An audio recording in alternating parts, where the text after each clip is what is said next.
You're welcome back. It is still the weekend show. Right now, we're going to be reviewing our papers. We'll be going through all the boldest, all the headlines in the front pages of our national dailies, beginning with this day.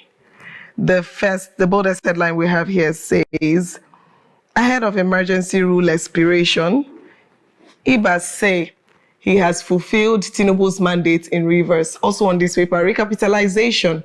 With 200 days to deadline, banks intensify efforts to scale hurdle. And that is the much we can take on this day. And straight to Weekend Trust, we have boldest headline. Japa, greener pastures getting nearer. Politicians who parted ways with benefactors. You can find more of this on page 9. The 3 suspected robbers escaped lynching in Abuja. More of this is on page 18. And beyond the final whistle, post-football lives of Nigerian icons.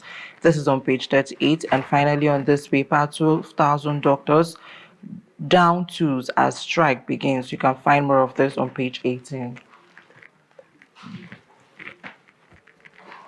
All right, moving on to The Nation. The boldest headline we have here says, Refineries scandal. EFCC scales up probe, orders Kyari to report daily. The writers say ex-Nnpcl boss, others to face trial soon. Anti-graft agency secures court order to detain Sujimoto CEO.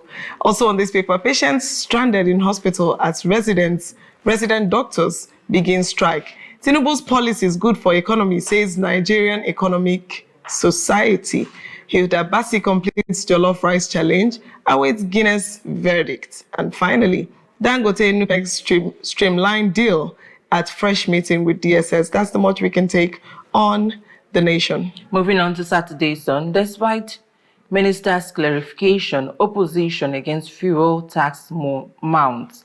Riders say manufacturers, business owners, economists, labour say levy counterproductive will worsen leadership. More of this on page 3. Nigeria records 12.64 trillion naira trade surplus in first half of 2025. More of this on page 29. We also have on this paper, Ohane Zendibo endorses 2025 Ahiaju Lecture Festival. You can find more of this on page 26 with the rider comments Governor Uzodinma for revival of event. And still in this paper, we have Ogun Governor appoints 1,200 political aides, says appointment to strengthen grassroots democracy. This is more of it on page 27, and that's the most you can take from Saturday Sun. All right, moving on to Saturday Vanguard. Boldest headline here says, corruption holding down our football at Dokie Amiesi Maka. Also on this paper, how Nigeria spent 981.5 billion naira on 7 polls. You find that on page 8 with riders. Holds one of the most expensive balloting globally. More funds, elections go up. Less credible the results are. Also on this paper, while Nigerian staff, their governors clap at jets. The godfathers who own Nigeria, stop turning children into prayer warriors. This is something you'll find in page 14 and 19. Also, we have another headline that says, drugs, sex, everything available in Nigerian prisons. Abba Jalingo. That's an interesting one. And also on this paper, 5 days to Fubara's return. ING, Pandi, most upset agenda for inclusivity. That's the much we can take on Saturday Vanguard. And let's take a look at the Guardian weekend. Boldest headlines say, revenue targets claim. Why Nigerians aren't impressed. You can find more of this on pages 8 and 9. Positive test for alcohol. NSIB issues immediate safety recommendations for airpeace. This is on page 2. We will license frequency of our alcohol drug tests. This is credited to airline. Don't overburden Nigeria with taxes, Bishop urges federal government. Tinubu, Sanwo-Olu, others extol Doyin Abiola's virtue. More of this on page 3. NNPC targets vulnerable farmers to curb food crisis, train 6,000. More of this on page 3.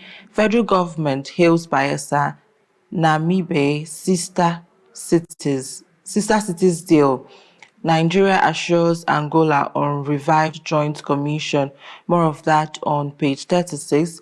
And we also have on this paper, police permits for tinted windscreen is unnecessary burden. That's much we can take from this paper. All right, moving on to Saturday Tribune. The boldest headline reads, FG SSS meets Nupeng. Dangote ask them to stop war. Refinery to roll out 1,500 trucks on Monday. Ruling houses jostle for throne of Osun Oba, jailed in US. Ibadan court says woman is ex-husband's tenant. Orders her out of the house. Air Peace, NSIB field over sacked pilots. You find that on page 4. AFCFTA will unlock Oyo's prosperity, says SecGen Mene. And finally, Osun 2026, artisans, market women, and traders drum support for Adeleke. Ask FG to release Osun LG Fund. Joining us to review the paper is Barrister Chidi Ujoatumba, a human rights lawyer and the CEO, Ujoatumba and Company. Good morning, sir. Good morning, and thanks for having me. Happy weekend. Happy weekend. Good to see you. Yeah. Okay, so we'll just begin. I don't know which. There's a lot going on. A whole lot. But I think the one headline that made it to several papers here is the refinery headline. Yes. We have one in The Nation that says refinery scandal. EFCC scales up probe, orders Kyari to report daily. Ex-Nnpcl boss others to face trial soon. And the second rider here says anti-graft agency secures court order to detain Sujimoto CEO. We'll still have a little about that. And so that's the refinery headline on The Nation. Yeah. And there's also one on Saturday Tribune that says FG SSS meets Nupeng. Dangote asks them to stop war. Refinery to roll out 1,500 trucks on Monday. So let's just hear what's your reaction to this? I think I like the way tensions are mounting for the issue between Dangote and Nupeng, to be resolved quickly. Because if you were vigilant a few days ago, you could see how, that problem made almost every filling station to stop selling and caused a whole lot of problem. We are in Nigeria. When every little thing that will happen, you understand, before you know it, it will have a ripple effect in almost every local community, in almost every part of our economy. So since we have a refinery that is locally based and it's working, we're not refining our oil outside, I think the workers should be allowed to be part of trade union, part of any union where their rights will be protected and where they will have the wherewithal to canvass for their rights.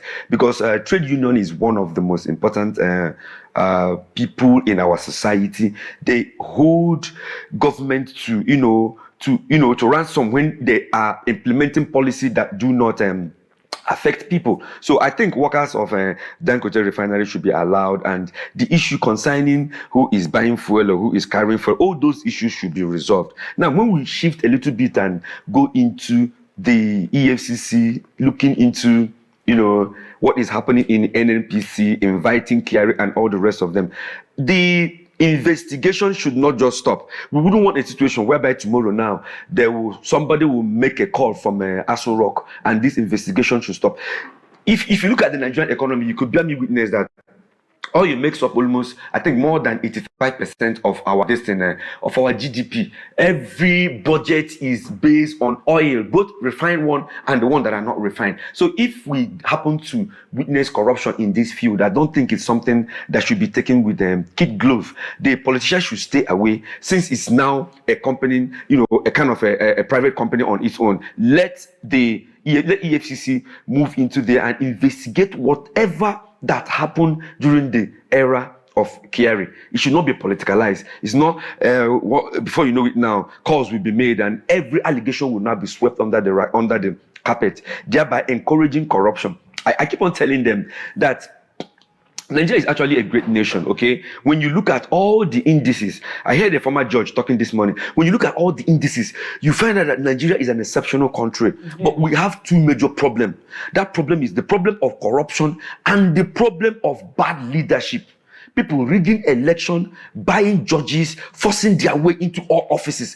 That is what has eroded the if I could use that word, it has eroded the trust of the people in the governance. But if we can allow people like EFCC, if we can allow institutions set up to curb corruption, if they can cut across board without looking at faces and without being used as a tool by the ruling political party, I think we should go to, in short, if EFCC should go after politicians the way they go after Yahoo boys, if EFCC should go after politicians the way they go after Yahoo boys, politicians will stop stealing money. They will stop stealing government money. Why is it that once you become a politician, all your relatives, they'll be celebrating as if you have traveled abroad? So they should not stop. They should stop at nothing. They should probe every executive of Nnpcl. They should find out where all those money have gone to, and they should plow it back into our economy. Yeah. Okay. All right. Now, still on. Sorry, I think I missed something. The Sojimoto's the issue. Yeah. It has gotten to this point. It has really gotten to this. Look, I knew it will definitely get to this point, because when that huge amount of money have been released, you understand, for an important project, you know how.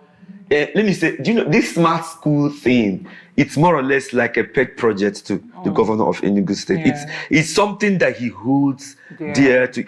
It's part of his campaign promises. Yeah, smart school education. These are one of his campaign promises. So I don't think anyone will come and mess it up, and the right thing will not be done. Sujimotos, he should defend himself. Okay, I don't think law enforcement.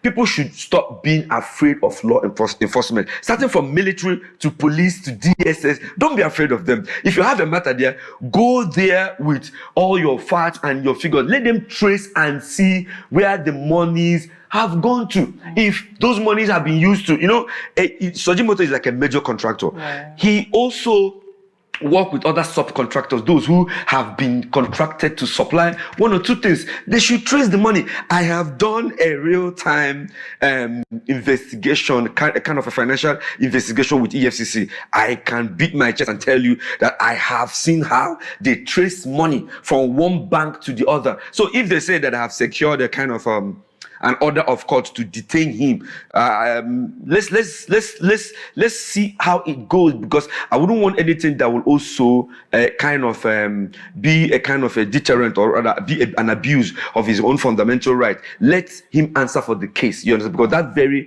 project is important to Enugu State and is important to the governor of Enugu State. Sure. Yeah. Now let's look at another story that made it to few of the papers, which is the doctor's strike. Why is it so hard for the government to listen to these people and do exactly what they are asking for? I don't know. Honestly, I don't know. And we will also make reference to brain drain. Okay, almost, they say that 40 to 50% of doctors who graduate in Nigeria, they don't really reside within this country. They have to look for a way to find themselves outside the shores of this country. So the ones that are working, I think they should be getting adequate remuneration, and they should be getting adequate package. They shouldn't even, the kind of package that should be given to these doctors should even be similar to all those things that makes them to travel abroad for greener pastures. Their program should be well catered for, okay? Except if you are not working for the government. If you are a private practitioner, you are running your own hospital, fine. But for those who have really, really taken out their profession and out of their time and everything to stay back and work, the government should have a very wonderful. I think the Minister for Health and both states and otherwise should look into this problem and see how they should resolve it with immediate effect. Health is wealth. It's not something that we should play politics with. It's something that we should give adequate attention. But it really, really worries me, okay, that doctors are down in tools. You do you know what that means? There's another newspaper headline that say that patients are stranded in hospitals, in so many government hospitals as a result. Nurses cannot do without the doctors. Nurses cannot really do without the doctors. So they should look at what they are asking for and try as much as possible to have a a discussion with them and settle it as quickly as possible, because it will not be good for you to hear that the military had gone on strike or that police had gone on strike. They know how important these sectors are, and the way they try as much as possible for the military and the police and other law enforcement not to down tools. That's also the way they should try as much as possible for doctors and health-related officers not to be downing their tools. I don't think they're asking for much. And for those of them who are working in this country, in this current economy, when every doctor graduate is flying away out of this country, I think their cases should be looked into and it should be discussed with immediate effect. Yeah. All right. Okay, so there's another headline that is catching my attention. I think I often wonder, this might be, thank God you are in a better position to explain to me. Okay. So I come across papers, I come across news headlines on papers where they tend to say good stuff about Nigeria. You know, we have one in The Nation now, in The Nation paper. It says, Tinubu's policies good for economy, says Nigerian Economic Society. Just yesterday, I came across a headline that says Nigeria is about to start having 24/7 power supply. And you know, people were asking, is the national grid aware?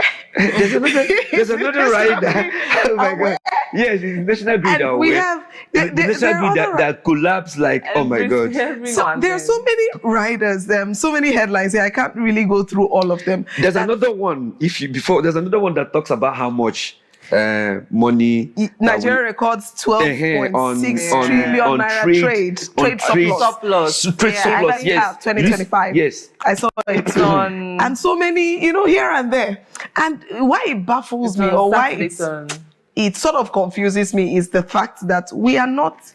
The reality we are living in is not the same with these things that we're hearing. So it makes me wonder: is it that maybe there are processes these policies have to go through that before it starts to reveal itself? Process like incubation. Maybe an incubation process. Or there's something already happening, but we're not feeling it yet, and in a short while we'll start to feel it. Please, can you explain how this works? Renewed hope. It's just like when Mr. President said that he has paid off a certain amount of money that we're owing IMF. You understand? And we all looked at it, and now journalists now started probing deeper. Are you paid it off? Are you sure that you've actually paid this money off? How does that payoff actually materialize into a good economy? How can it make food be available in the table of an ordinary Nigerian? Why should we all start singing and applauding Mr. President because he has paid? Meanwhile, you've paid off one. On the other hand, the Nigerian debt profile is, an all-time high. You are also borrowing. You're asking Senate to approve more money for you to borrow. You've recorded this amount of money in a trade, whatever, you understand, but we are not really seeing it. It's not making the price of food in the market go down. It's not making the price of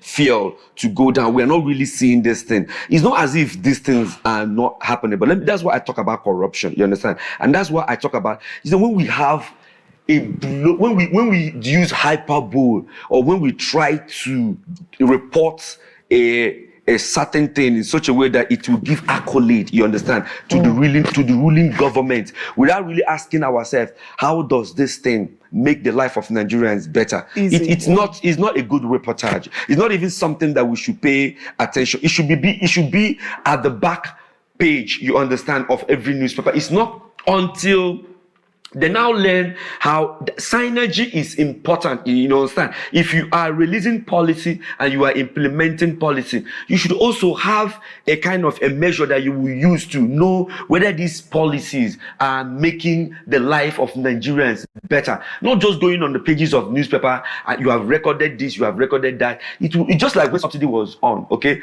Just a few. There were people who will just come and register as an oil lifting company that they are importing. Before you know it, money is entering into their account. How was those money, how did it make the life of Nigerians better? Even when you now say that subsidy is gone, where is the money that you have been paying for subsidy. Why didn't you plow it back into the economy? Subsidy is gone. You are still borrowing money, and you want to start tasking Nigeria for every a certain amount of 5%. You don't. When you look at this economy, when you analyze it in real time, you will see why things are very, very hard for people, and you will see why things are not. You will have 100K within you right now, within a couple of few hours. Just if you go to your house and come back, 100,000 naira, will just disappear from your pocket. You keep on asking, what kind of inflation is this? The government is not really getting it right. Okay, they are. All those information you see, they are popping up. Good things about Nigeria. You can only see them on the pages of newspaper. It is the Nigerians that will come out and say things are okay. Things are good. Do you know why you can't rig this? You can rig election, but you cannot rig economic reality. Yeah, you can rig election, but you cannot rig economic reality. At the end of the day, the reality is in the market. It's a tax market waiting for you. You go there, you see what? You see a reality of the day. So no matter whatever they say about oil, about this, about that, about trade deficit, about everything you are saying, the real reality is facing you in a society. You have to buy fuel. You have to pay children's school fees. Okay, you have to pay rent. Are they saying anything about that? Do you know that the cost of rent in Nigeria now is going to the roof? To the extent that whatever you are making in a month or in a year, if care is not 70 to 65% of your income goes into rent. School fees is still waiting for you. Medicals still waiting for you. Every other food, every other thing is still waiting for you. No one is saying anything about it. The government is not even talking about low-cost housing, where they can build houses and people can move into it and be paying government, on out of their income. Nobody is thinking about the poor man there on the street. They want to use taxation to choke us. You understand? By January now, the main inflation will start. If they don't really monitor this economy very well, by January, this inflation will hit the roof because the taxation that will come in, you understand, will force people to start looking for a way to either to evade that tax. And when people evade tax, you will still start using taxpayers' money to use police to be pursuing them around to prosecute those who fail to pay tax. We are on a vicious economic quagmire. That's why we really need to pray very hard, work very hard, and employ the base brain and give ourselves target as a nation. If not, we are in a vicious economic quagmire because the government is not getting it right. Their policies are not really working. You can rig election, but you cannot rig economic reality. That's where we are, and that's where we find ourselves as a nation. Okay, like Barrister Chidi has just said, we are in a vicious economic quagmire. And I think that is where we're going to be wrapping up this segment. Thank you so much for joining us. Are we done for today? Yes, we are. Yes, we are. You didn't know how the time ran, right? I don't know. When I start talking, a lot of time. I don't know how time runs. But thank you for always wonderful showing edition. up. Yeah. All right, up next on the AM Weekend Show is our fitness segment. Just stay tuned. Take your positions. We're going to be keeping fit in a bit. Don't go anywhere. We'll be right back.